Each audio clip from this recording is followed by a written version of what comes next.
scan this. Sovi is here. Let's level up. Reaction questions get easy fast when you track Gibbs free energy signs, because one sign helps while the other fights, instantly narrowing the answer.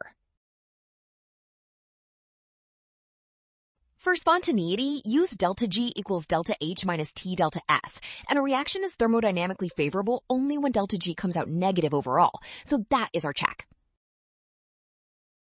Here, delta H is negative, which helps make delta G negative, but delta S is also negative, so minus T delta S becomes positive and works against spontaneity. Since entropy is opposing the reaction, only enthalpy is driving favorability at 298 Kelvin, which makes the correct statement option A. Well done! Option A. Scan now. Trap. Watch signs. Do not rush. Rule. Trust the given signs and check each step carefully.